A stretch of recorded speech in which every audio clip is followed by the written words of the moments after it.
kama kuna katibu atabainika amechukua fedha zaidi ya kiasi ambacho kimeelezwa, basi hatua kali zitachukuliwa kwa mtendaji huyo. Hii ni kwa watendaji wote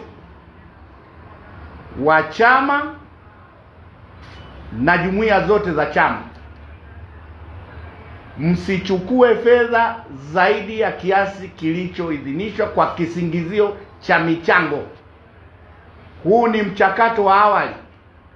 Wanachama hawa wanachukua fomu, mwamko ni mkubwa, lakini la pili wanahitaji mchujo ili watakaporejeshwa waingie katika kinyang'anyiro kile cha kwenda kupigiwa kura.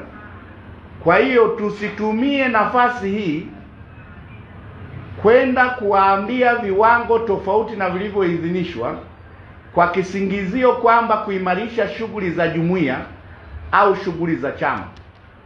Kwa hiyo ni marufuku kwa mtendaji yoyote wa chama anayehusika katika uchaguzi huu kutoa fomu, kuchukua kiasi. Kama ni udiwani, usichukue zaidi ya shilingi 50,000 na risiti patikane, na shilingi 500,000 kwa nafasi ya ubunge.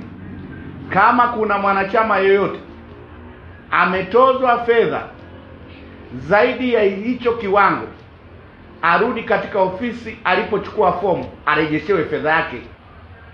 Na kama kuna mtendaji amechukua fedha zaidi ya kiwango kilichowekwa, azirejeshe fedha hizo haraka mara baada ya taarifa hii kutoka.